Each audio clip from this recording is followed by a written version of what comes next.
Hello and welcome to a special mini episode of the Internet of Things Made Simple. This is mini episode number 8, and I thank you for joining us. As always, shout out to our new listeners. There's a ton in January. Welcome aboard.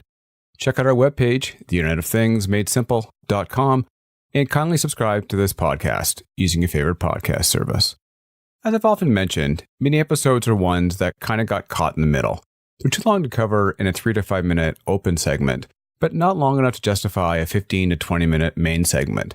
But they're usually too important to pass on, and this is one that definitely falls into that category. The topic today is about automation, and based on the conversations at the World Economic Forum that were overheard, it's not in your head. Your boss wants to replace you with a robot, and much sooner than later. I like to give credit where credit is due. This podcast is based on a New York Times article by Kevin Roost.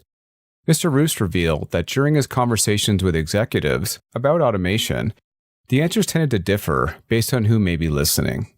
In public, talk about automation is all about how it's a troubling topic for executives. They're being kept up at night by the prospect of replacing their workers. They can't believe they have to consider it. There's also a lot of talk in public about the increased safety nets that are going to be required, including the concept of a guaranteed wage and retraining programs that they might spend money on, and they definitely want the government to spend money on. However, in private, they tell a much different story. They're moving towards automation with the same kind of speed that my kids come running downstairs to see what Santa Claus has brought them. Billions of dollars, with many more to be invested, have been spent on things that reduce worker headcounts. And let's be clear here, the goal is not to take away a few workers. If a company employs 10,000 workers, they don't want to take out a few hundred. They just want to leave a few. Again, you'll never hear this said in public. A few things we want to talk about today about this is 1, who benefits from this? Well, the obvious list would be some technology firms, and companies like IBM and Infosys have reported huge gains in this part of their company, and I'm sure there are many others. Ironically, though, it doesn't benefit all technology companies.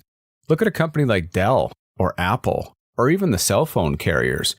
They rely on companies, in this case, buying a lot of smartphones, tablets, and laptops. If you're cutting a bunch of workers, you don't need as many of those. The second area we want to look at is manufacturers, retailers, governments, and finance. They all seem on the surface like they would heavily benefit from AI, as it could reduce a lot of their cost. But are there going to be enough people to buy their products in the case of companies, or in the case of governments, if enough people are cut, is there going to be enough of a tax base to pay for vital services? A funny thing about this is a difference in culture.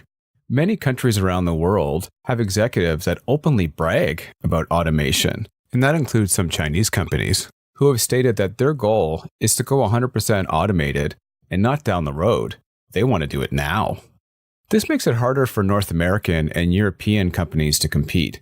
If an Asian company is that brazen about automation, how do you compete? How do you offer different severance packages and retraining for your staff who might be let go by automation when they're not going to? The next area you might wonder is, why? Why are we doing this? Aren't companies making billions of dollars already?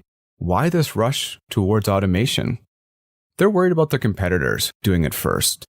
So imagine you have a taxi company, and your competitor has just announced they're going to remove 40 to 60% of their cost by eliminating taxi drivers. They're going towards self-driving cars.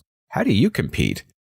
Sure, you can find some cost savings here and there, but you're not going to take out 40 to 60% unless you also go to self-driving cars. The other thing is there's often little downside, which is kind of sad in terms of productivity and performance. Many of the jobs that have been replaced so far by automation have been kind of hidden away, like in the back office or the finance department or in accounting.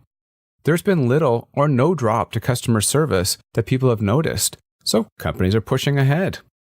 The last area we want to talk about is shareholders are demanding long-term growth. And you might say, rich guys, stop making all these cuts to make your performance and your portfolio that much better. But keep in mind, it isn't only rich guys who are doing this. A lot of people have their pensions invested in stock. A lot of government funds, like for instance, old age security in the US have stock portfolios, so that they're just as demanding as the rich guys. So you are benefiting from it. Another part is that shareholders are demanding long-term growth. And for some of these mature companies, it's just not that easy to find. It's a lot easier to cut. So take a company like an American Express. If they wanted to cut 10, 20, 60, 80% of the cost of a department without affecting customer service, which they're known for, the only way they could possibly do it is automation. So where does that leave us as a society? A few things we can do. We're going to start with putting pressure on the government to force companies for paying up for automation. It might be in the form of a robot tax when they pay a tax up front for eliminating a job. It could also be in the form of income tax. So yes, you would put an income to that robot, and the company would be responsible for paying income tax in this case. It could also be to pressure the companies to pay for retraining, and companies like Amazon and Accenture have done this for a number of employees, so they've shown that it can work. The next thing we have to do as a society is accept there's going to be short-term pain. There always has been on revolutionary ideas. When the steam engine came out and different forms of transportation, it eliminated millions of farm jobs, and we survived. When the internet came out, it eliminated the need for bank tellers in many cases and travel agents, and we survived. And we will survive in the future. And how we're going to survive is the third point. We need to change the education system. Yes, I've spoken about this to death and written about it. I don't want to go into it anymore, but let me just say that we need to stop training for the jobs that aren't going to be there and start focusing our education system on skills and roles that will be there. Finally, I'm surprised this hasn't become much more of a political issue. Maybe it's just too much of a landmine, I'm not really sure, but it's something that has the potential to affect more workers than any other topic, maybe except for climate change, but you rarely see it coming up in election debates. In the US, neither side has taken this up as an issue, and I don't care if you're a left-winger or a right-winger, I just care that you listen to my podcast, but I'm just wondering, why haven't people spoken about it more? We need to make it more of an issue. We need to make an issue in all countries as well. We can't just have a few countries in the world fight against automation and then other countries just steamroll right through it. We need to stop ignoring this trend. It's not going away because your job might be next, and then maybe you'll pay attention.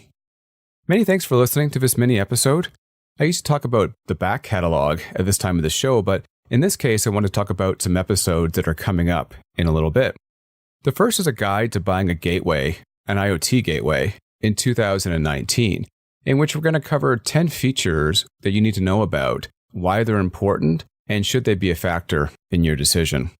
The next one is the power of sensors at home and at work. The next one is why you need to move away from 2G and 3G now, and some guidelines to help you do so. Thanks again for listening. Talk soon. I'm Larry Boy Humor.